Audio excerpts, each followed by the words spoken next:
Action. Sir, আজকে বুঝতে পারলাম খারাপ ছাত্রীরাও কেন এত ভালো ডাক্তার হয় দেশে, শুধুমাত্র আপনাদের মতো স্যারদের লালসার জন্য।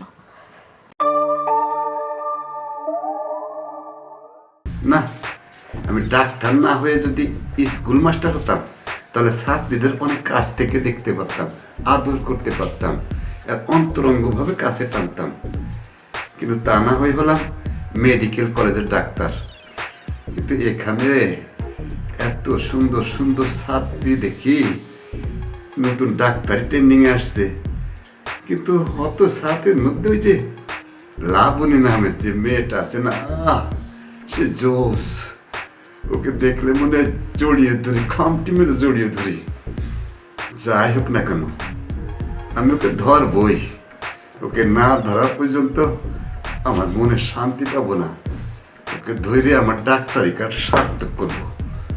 উফ, আর পারি না, কবে যে ওকে ধরবো দেখা যাক, চেষ্টা করে যাব। তবু লাবণীকে আমি খাবোই খাবো। যাই হোক, এই ডাক্তারি পেশার ভিতরে যতটুকু আনন্দ নিতে পারি তাই নিয়ে বেঁচে থাকবো।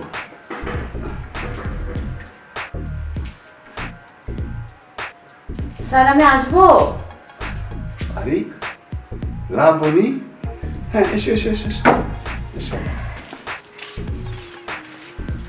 বসো।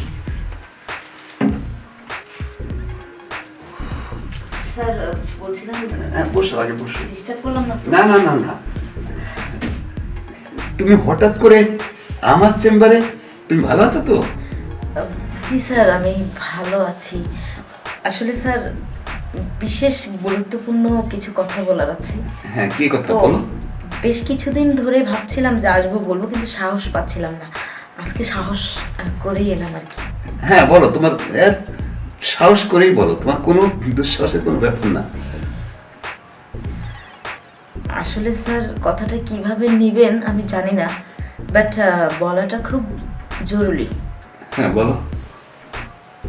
স্যার, ব্যাপারটা হয়েছে কি, আপনি তো জানেন যে আমার পরিবার থেকে অনেক পরিশ্রম করে কষ্ট করে আমাকে ডাক্তারি লাইনে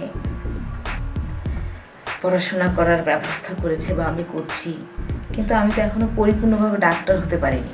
আমি তো আপনাদের মেডিকেলের স্টুডেন্ট, আর আপনি তো এই মেডিকেলেরই স্যার। এই জন্য আমি ভাবলাম যে আপনার সঙ্গে কথা বলাটা আমার খুবই জরুরি। কেন জানেন স্যার, আমি যদি কোনো অবস্থায় পরীক্ষায় পাশ না করতে পারি, সব কিছু তছনছ হয়ে যাবে। ও, এই ব্যাপার, তুমি টেনশন ফিল করছো? হ্যাঁ স্যার, আপনি যদি বিষয়টা একটু দেখতেন, মানে আপনি যদি একটু সুদৃষ্টি দিতেন, তাহলে মানে আমি খুব ভালোভাবে পাশ করতে পারতাম। হ্যাঁ, আমার সুদৃষ্টি তো তোমার প্রতি মানে তোমার প্রতি থাকবেই, এটা তুমি চিন্তা করো না।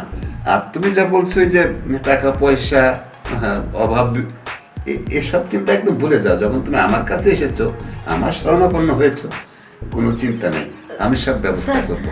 মানে অভাবের মধ্যেও তো আমাকে লেখাপড়া করাইছে, তাই না? আমি বলছিলাম কি, আমি রেজাল্ট চাই করি, আপনি চাইলে তো আমাকে হাইফাইভাবে পাস করাতে পারেন। আর সেজন্য মানে যদি টাকা পয়সা কিছু লাগে, দরকার পড়ে জমা জমি যা আছে বিক্রি করে। হ্যাঁ, কি বলো তুমি, টাকা পয়সা জমা জমি, আমার কাছে এসেছো ওর একটা আশা নিয়ে। আমি তোমার আশা ফিরাবো না, এটা তুমি নিশ্চিন্ত। আর তোমার ওই টাকা পয়সা ধন দৌলত ওগুলি খরচও করতে হবে না। আরে চিন্তা করো না, পাস করানোর ব্যবস্থা আমি করব, তুমি শুধু পরীক্ষাটা দিবে। সত্যি বলছেন স্যার? সত্যি মানে? আমি জানতাম আপনি চাইলে সব করতে পারেন।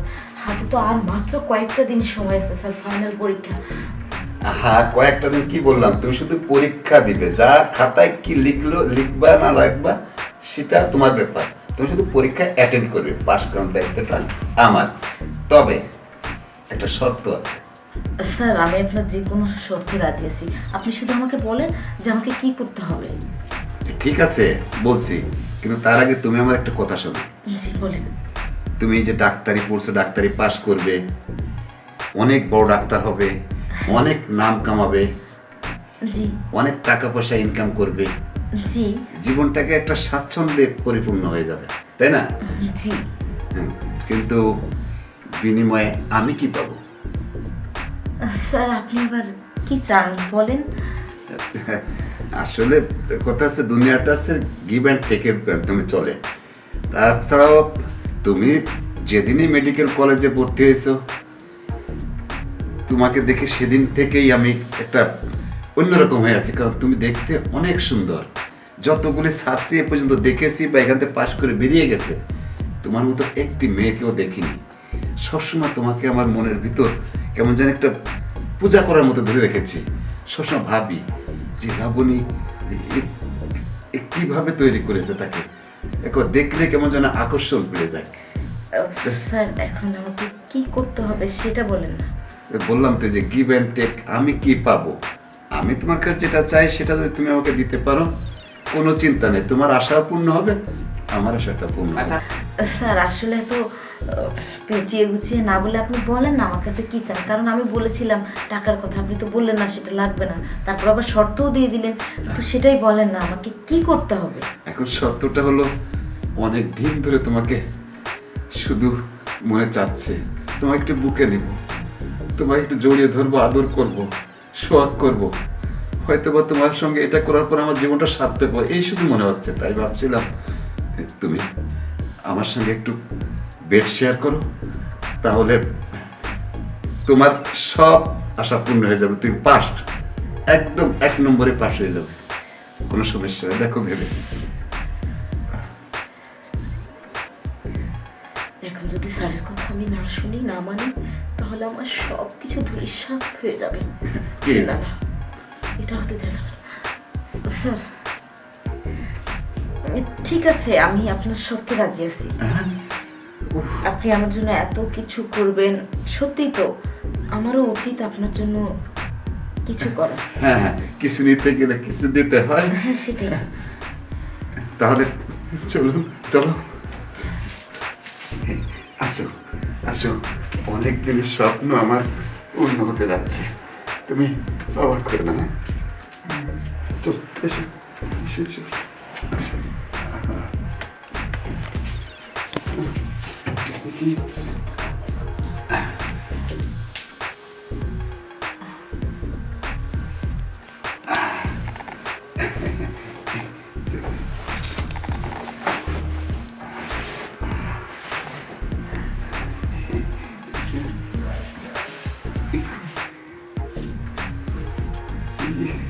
ও অনেক দিনের আশা আজ স্বপ্নে বাস্তবায়িত হচ্ছে।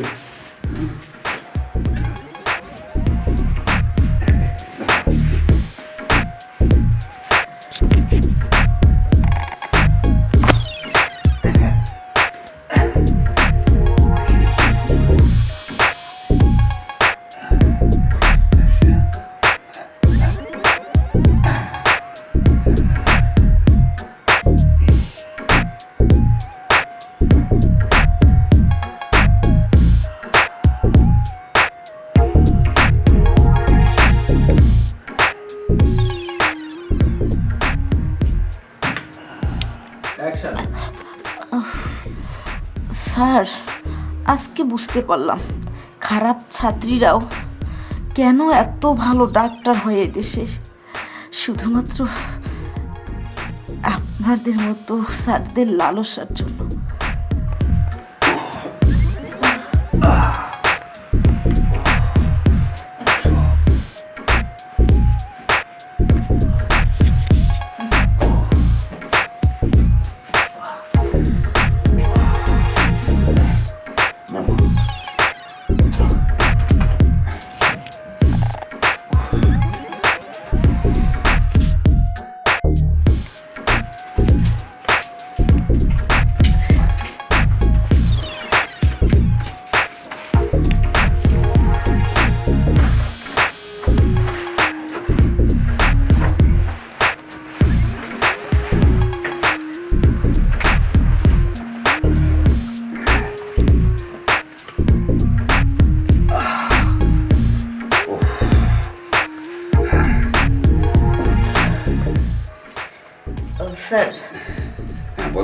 তাহলে আজকে আমি উঠি, আর কথা তো এটাই ফাইনাল। হ্যাঁ, তুমি নিশ্চিন্তে থাকো। তুমি পাস করে গেছো মনে করো, তোমার কোনো টেনশন করা লাগবে না। তুমি শুধু পরীক্ষায় অ্যাটেন্ড করো। যাও। জি স্যার, আপনাকে অনেক ধন্যবাদ। আচ্ছা। দেখবেন কোনো অবস্থায় আহা, কোনো ভুলে চিন্তা যাবে করো না না, কিন্তু। ভোলার কোনো জায়গায় নাই। তুমি যাও।